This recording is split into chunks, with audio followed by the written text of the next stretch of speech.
सीटों पर पहले चरण में चुनाव संपन्न होने के बाद मुख्यमंत्री धामी ने जताया मतदाताओं का आभार। पीएम मोदी के तीसरी बार पीएम बनने का दावा।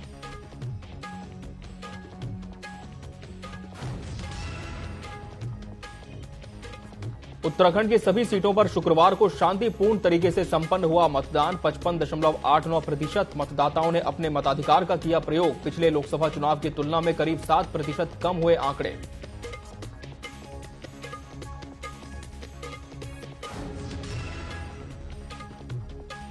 देहरादून कांग्रेस के मुख्य प्रवक्ता के खिलाफ थाने में मामला दर्ज। सोशल मीडिया पर भ्रामक और आपत्तिजनक पोस्ट करने और आचार संहिता का उल्लंघन करने का लगा आरोप।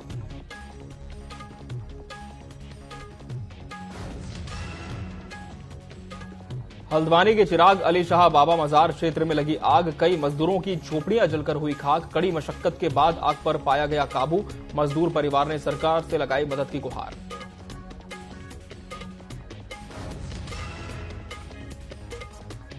आईआईटी रुड़की के वैज्ञानिक ने खोजा 47 मिलियन साल पुराने सांप का जीवाश्म। 2005 में गुजरात के कच्छ में कोयले की खुदाई के दौरान निकला था जीवाश्म।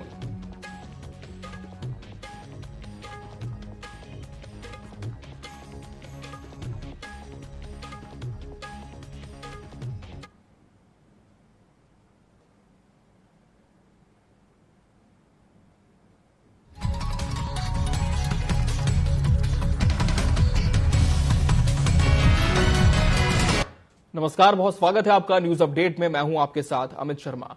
उत्तराखंड की 5 लोकसभा सीटों पर पहले चरण में चुनाव संपन्न हो चुका है। चुनाव संपन्न होने के बाद मुख्यमंत्री धामी ने मतदाताओं का आभार जताया।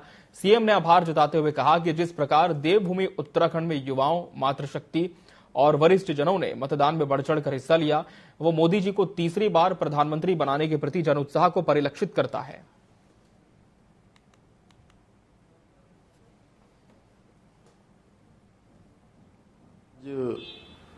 उत्तराखंड की 5 लोकसभा सीटों पर मतदान की प्रक्रिया संपन्न हो गई है।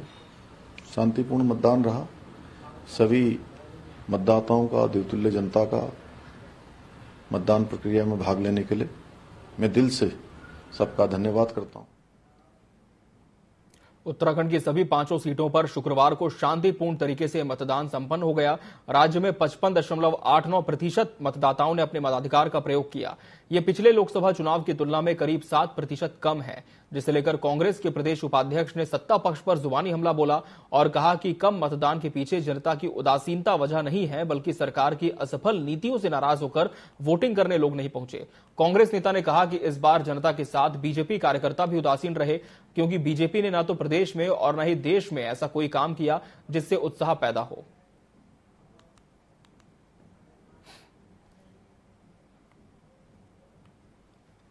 अभी मत प्रतिशत जानकारी में आ रहा है।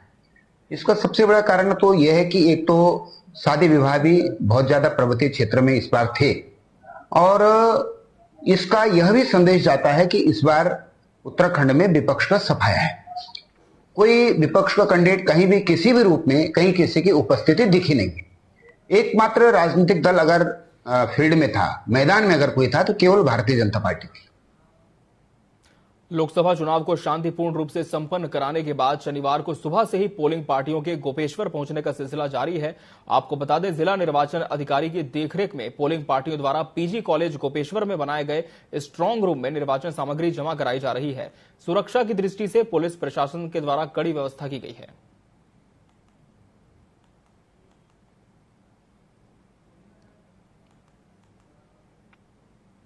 उत्तराखंड में लोकसभा चुनाव के बाद अब ईवीएम और वीवीपैट मशीनों को स्ट्रांग रूम में रखा जा रहा है। सभी पोलिंग बूथों से पोलिंग पार्टियां जिला मुख्यालयों में बनाए गए स्ट्रांग रूम में पहुंचकर ईवीएम को सुरक्षित रख रही हैं।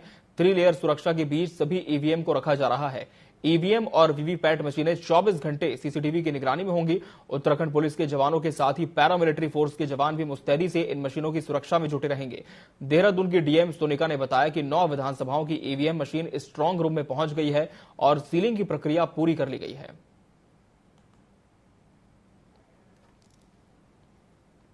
पूरी 9 विधानसभाओं की हमारे पास ईवीएम्स आ भी गई हैं और सीलिंग भी हो गई। चक्राता की कुछ पार्टियां आनी बाकी हैं और उसके बाद हम लोग अपनी हमारी जो 10वीं विधानसभा है उसकी भी ईवीएम्स की सीलिंग कर देंगे। इसके अलावा यहाँ पे हमने 3 लेयर सिक्योरिटी जो होती है लगाई है, पहले सीएपीएफ, उसके बाद पीएससी, उसके बाद police force, state police force, और उसके ही क्रम में फिर ब्रीफिंग भी हुई है यहाँ पे और सारी व्यवस्थाएं अब इंटैक्ट हैं। हल्द्वानी शहर के बनभूलपुरा के चोरगलिया रोड चिराग अली शाह बाबा मजार क्षेत्र में मजदूरों की कई झोपड़ियों में अज्ञात कारणों से आग लग गई। आग लगने के कारण झोपड़ी जलकर खाक हो गई। घटना की सूचना पर पहुंची पुलिस की टीम ने दमकल की गाड़ियों के साथ कड़ी मशक्कत के बाद आग पर काबू पाया। सुबह मुस्लिम समाज की एक कमेटी ने मजदूरों को हर संभव मदद का आश्वासन दिया। मजदूर परिवार ने सरकार से भी मदद की गुहार लगाई है।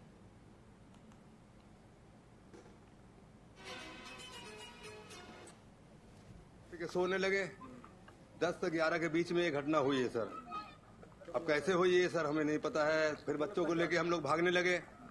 अब आग बचाते तो बच्चे समझ लो हम लोग भी उसमें जल जाते, इसलिए बच्चों को हमने लेके और जो कम्बल चद्दर वही उठाए, जो उठाए नहीं सब जल गया सर। इसी में नुकसान काफी हुआ है और ये गरीब लोग हैं बेचारे, इनके पास केवल एक तन पे जो कपड़ा बचा है, एक वो ही बचा है, बाकी इनके पास कोई एक सुई भी नहीं बची। तो मैं यही कहूंगा कि जिस तरह से भी इन लोगों की मदद होगी हम पूरी मतलब ये कोशिश करेंगे। 5-7 मिनट के अंतराल में फायर सर्विस यहाँ पहुंच चुकी थी और 500 आदमी जग में थे। इसके सबको बचाया गया। 5 घोड़े और एक गाय दूध देने वाली और एक बछड़ा, इनको जो है बचाया गया। जांच की जा रही है। अभी इसका पता नहीं चल पा रहा ना कि आग लगी किन कारणों से है, तो वो कारण पता लगते ही उसको जो है जांच का विषय है। आईआईटी रुड़की के अर्थ साइंस विभाग के वैज्ञानिक प्रोफेसर सुनील वाजपेयी और उनकी टीम ने 2005 में गुजरात के कच्छ में कोयले की खुदाई के दौरान निकले एक जीवाश्म को खोजा था। इसके बाद 2023 में इस जीवाश्म पर शोध करना शुरू किया था। शोध में पाया गया कि यह दुर्लभ प्रजाति का सांप का जीवाश्म है जो लगभग 47 मिलियन साल पुराने हैं। वैज्ञानिकों ने इसे वासुकी नाम दिया है। सांप की विशेषता यह है कि यह दुनिया के सबसे बड़े सांपों में से एक है।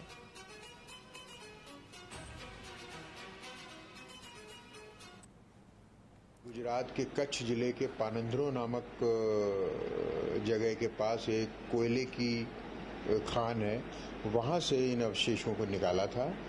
और लेकिन इसकी स्टडी जो है हम लोग पिछले साल ही शुरू कर पाए, 2023 में जून जुलाई के आसपास, और अभी हम लोगों ने इसको साइंटिफिक रिपोर्ट्स जर्नल्स में पब्लिश किया है। ये अवशेष एक सांप के हैं जो कि एक बहुत ही विशालकाय सांप था और इसकी लंबाई जो है करीब 15 मीटर तक हो सकती है। तो ये अपने आप में एक बहुत ही रोचक बात है। आज की दुनिया में इतना बड़ा सांप नहीं पाया जाता, इसके आसपास का भी नहीं है। ये पर्टिकुलर सांप जो है इंडिया से जो मिला है, दुनिया के सबसे बड़े सांपों में इसकी गिनती। गुजरात 5 साल में पनंद्र लिग्नाइट माइन जो कच्छ डिस्ट्रिक्ट में गुजरात में है, वहां से प्रोफेसर सुनील वाजपेयी को और उनकी टीम को मिला था। और उसके बाद 2023 साल में सर और मैंने मिलके इस जीवाश्म का जो स्टडी है वो हमने शुरू किया था। तो इस स्टडी से हमें ये जानने को मिला है कि पहली बात तो ये है कि ये जो जीवाश्म है वो एक विलुप्त स्नेक की एक फैमिली है, मटसॉइडे, वो उसका एक मेंबर है। और वासुकी इंडिकस एक नया किस्म का सांप है, जिसलिए हमने उसका नाम वासुकी इंडिकस दिया है और उसकी आकार बहुत बड़ा था। देहरादून कांग्रेस के मुख्य प्रवक्ता के खिलाफ थाने में मामला दर्ज हुआ है। उन पर सोशल मीडिया पर भ्रामक और आपत्तिजनक पोस्ट करने और आचार संहिता के उल्लंघन करने का आरोप लगा है। इसकी शिकायत भाजपा आईटी विभाग के प्रदेश संयोजक अजीत नेगी ने कोतवाली पुलिस से की है। उन्होंने प्रवक्ता पर राज्य सरकार और मुख्यमंत्री की छवि खराब करने के उद्देश्य से फेसबुक पर पोस्ट करने का आरोप लगाया। शिकायत पर पुलिस ने कांग्रेस प्रवक्ता के खिलाफ आईटी एक्ट और लोक प्रतिनिधित्व अधिनियम समेत विभिन्न धाराओं के तहत मामला दर्ज किया है। आपको बता दें कि इस मामले में बीजेपी प्रदेश संयोजक ने मुख्य निर्वाचन पदाधिकारी से लिखित शिकायत कर कार्रवाई की मांग की थी, जिसके बाद एसीईओ ने इस संबंध में जांच की बात कही थी।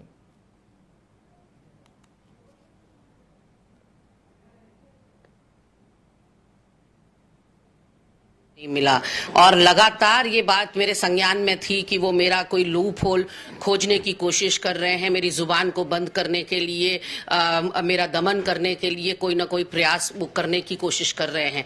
लेकिन मेरे द्वारा कल एक पोस्ट डाली गई थी जो मुख्यमंत्री धामी जी के बारे में है, और जैसे ही मेरे एक कलीग ने मुझे बताया कि ये पिछले विधानसभा की, क्योंकि जब आपके पास कोई वीडियो आता है तो आपके पास पुष्टि नहीं होती कि वो वीडियो कब का है, तो ऐसे में मेरे द्वारा त्रुटिवश वो वीडियो सोशल मीडिया पर डाला गया। मैं अपनी गलती स्वीकार करती हूं, और मेरे सहयोगी ने जैसे ही मुझे बताया कि वो विधानसभा चुनाव का वीडियो है, तत्काल उसको मेरे द्वारा डिलीट कर दिया गया था। ये बात है लगभग शाम के 7-8 बजे की।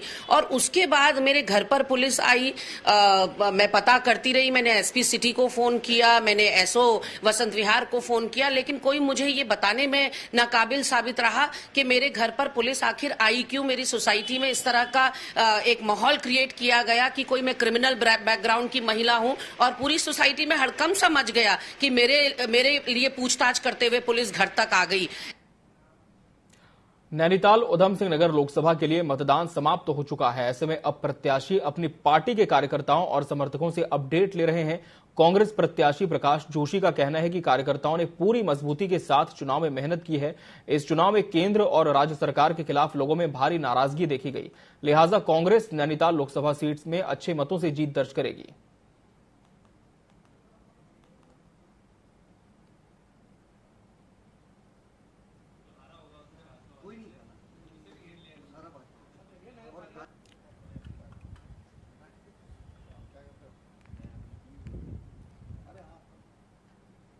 खबर लाल कुआं से है, जहां चोरी की वारदात को अंजाम देने वाले पति पत्नी को पुलिस ने गिरफ्तार कर लिया है। पुलिस ने इनके पास से लैपटॉप सहित चोरी के कई सामान बरामद किए। इन दोनों ने घरों से गहने सहित कई सामानों की चोरी की थी। ये किराए के मकान में रहते थे। इन्होंने पंचायत घर के पास कपड़े की अस्थायी दुकान लगाई थी। दोनों पति पत्नी फेरी करने के बहाने रेकी करते थे। जिन घरों में ताले लगे दिखते थे वहां रात में ताला तोड़कर अंदर घुस जाते थे। अब पुलिस ने उन्हें गिरफ्तार कर लिया है।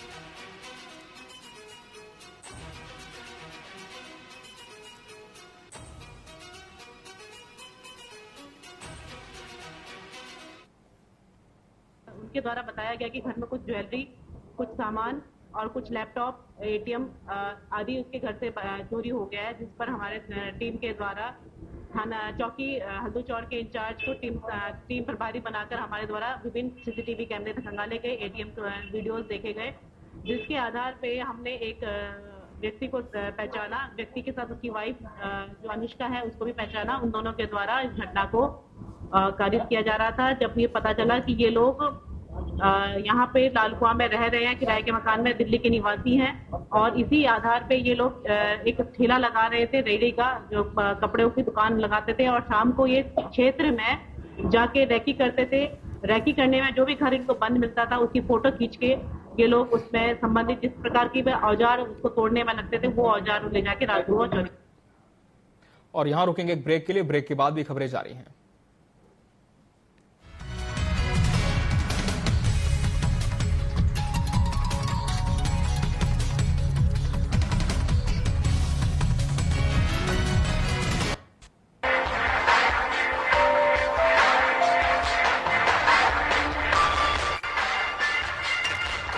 राजा कौन है प्यादा, कहाँ टूटी है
ब्रेक के बाद एक बार फिर आपका स्वागत है। बढ़ते हैं खबरों की ओर। उत्तराखंड में लोकसभा चुनाव के लिए 55.89% मतदान हुआ है, जो कि पिछले चुनाव की तुलना में काफी कम है। मतदान प्रतिशत कम होने को लेकर कांग्रेस ने सत्ताधारी दल भाजपा पर हमला बोला। कांग्रेस के प्रदेश उपाध्यक्ष मथुरा दत्त जोशी ने कहा कि राज्य में कम मतदान के पीछे जनता की उदासीनता नहीं, बल्कि सरकार की नीतियों से नाराज जनता है जो मतदान केंद्र तक नहीं पहुंची। कांग्रेस नेता ने कहा कि इस बार जनता के साथ साथ भाजपा का कार्यकर्ता भी उदासीन बना रहा, क्योंकि भाजपा ने ना तो प्रदेश में ऐसा कोई काम किया और न ही देश में जिससे उत्साह का संचार हो सके। सरकार ने रोजगार नहीं दिया, पलायन की तरफ ध्यान नहीं दिया, अंकिता भंडारी हत्याकांड में कुछ नहीं किया, अग्निवीर वाला मामला था। ये सब मामले ऐसे थे कि जो आम आदमी से जुड़े हुए मामले। महंगाई आपने कहा कम करेंगे, आपका नारा ही था बहुत ही महंगाई की मार अब की बार मोदी सरकार, लेकिन इसका कहीं कोई फायदा नहीं हुआ जनता को। महंगाई बढ़ रही है। आप देखिए सोना 90,000 से ऊपर पहुंच गया। आम आदमी अपने लड़के बच्चों की शादी के लिए व्यवस्था नहीं कर पा रहा है। कुछ चीजें थी जिसका नुकसान हुआ। कम मतदान का सबसे बड़ा कारण यही है कि सरकार की नीतियों के खिलाफ ये मतदान हुआ है। उत्तराखंड की 5 लोकसभा सीटों पर 19 अप्रैल को मतदान संपन्न हो गया। इस दौरान लोगों में चुनाव को लेकर काफी उत्साह नजर आया। नेता प्रतिपक्ष यशपाल आर्य ने शुक्रवार को परिवार के साथ मतदान किया। उन्होंने अपने बेटे पूर्व विधायक संजीव आर्य और पत्नी सहित परिवार के लोगों के साथ मतदान किया। यशपाल आर्य ने कहा कि लोगों ने आज परिवर्तन के लिए मतदान किया है। उत्तराखंड में कांग्रेस के पक्ष में माहौल है। कांग्रेस के सभी 5 प्रत्याशी मजबूती से चुनाव लड़ रहे हैं।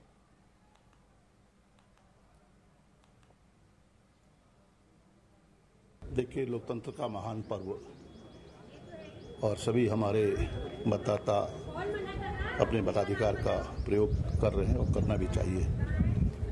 और निश्चित रूप से जनता को फैसला करना है और मुझे विश्वास है कि कांग्रेस के पक्ष में हमारे महान मतदाता अपना मतदान करेंगे और उत्तराखंड में भी सभी जो हमारे प्रत्याशी हैं कांग्रेस के, उनके पक्ष में मतदान करेंगे। निश्चित तौर पर कांग्रेस के परिदृश्य में हमने इस चुनाव में लगातार जनता से अपील की है कि व्यवस्था परिवर्तन की नितांत आवश्यकता है। महंगाई हो, बेरोजगारी हो, गरीब वंचित निर्बल शोषित समाज के संग निरंतर बढ़ता अन्याय हो, जो बुनियादी आवश्यकताएं थी इस प्रदेश की, कहीं न कहीं आज वो छिन्न भिन्न दिखती है। और कांग्रेस ने अपने न्याय संकल्प पत्र में जो बुनियादी आवश्यकताएं हैं, जो गरीब की मांग है, जो वंचित की मांग है, जो निर्बल की मांग है, जो शोषित की मांग है, महिलाओं के सशक्तिकरण की मांग है, हमने तमाम उन मुद्दों को लेकर अग्निवीर योजना इस प्रदेश में हमारे सबसे ज़्यादा युवाओं के लिए घातक सिद्ध हुई है, उस योजना को समाप्त करने की मांग हो। हमने तमाम उन मुद्दों को छुआ है, जनता के बीच गए हैं और मुझे विश्वास है कि इस बार बदलाव देखने को मिलेगा। व्यवस्था बदलने को जनता का आशीर्वाद कांग्रेस को मिलेगा और निश्चित तौर पर कांग्रेस के 5 प्रत्याशी और देश के अंदर भी कांग्रेस की सरकार स्थापित होगी, ऐसा मुझे पूर्ण विश्वास और भरोसा है। नैनीताल उधम सिंह नगर लोकसभा सीट से भाजपा प्रत्याशी अजय भट्ट ने रानीखेत पहुंचकर सरस्वती उच्चतर माध्यमिक विद्यालय बूथ संख्या 135 में मतदान किया। उन्होंने कहा कि मतदाताओं में वोटिंग को लेकर खासा उत्साह है। जनता ने चुनाव अपने हाथ में ले लिया है। केंद्रीय राज्य मंत्री ने कहा कि उत्तराखंड में 5 लोकसभा सीटों पर भारी बहुमत से हम जीत रहे हैं। पूरे देश में भाजपा के पक्ष में माहौल है। केंद्रीय रक्षा राज्य मंत्री अजय भट्ट के साथ उनकी पत्नी पुष्पा भट्ट ने भी यहां मतदान किया।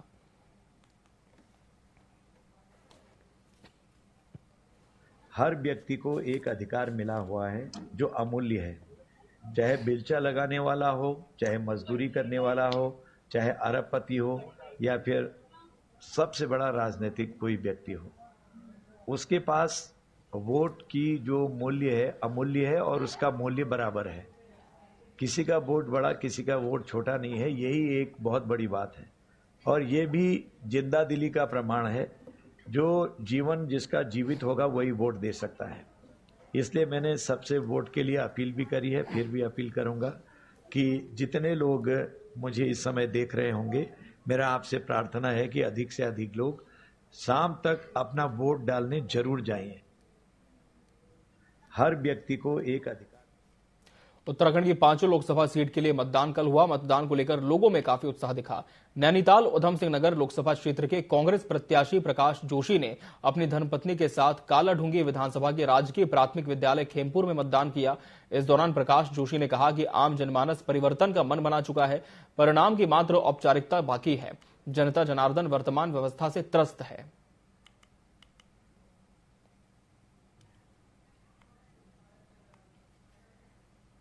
देखिए, मैं तो हमारे पूरे संसदीय क्षेत्र के, बल्कि मैं तो कहूँगा पूरे जहां जहां वोट हो रहे हैं, जहां आज मतदान है, सभी क्षेत्रों के जागरूक मतदाताओं से मैं अपील करना चाहूंगा। ये लोकतंत्र का बहुत बड़ा पर्व है। देश की सत्ता बदलने का, सरकार बदलने का नहीं, मैं कहूँगा ये देश की तकदीर बदलने का एक नई कहानी लिखने का पर्व होता है। और अधिक से अधिक संख्या में 100% लोग घर से बाहर निकलें और भारी मतदान करें और इस पर्व को सफल बनाएं। देखिए, मैं तो और इसी के साथ न्यूज अपडेट में फिलहाल इतना ही। मुझे दीजिए इजाजत। नमस्कार।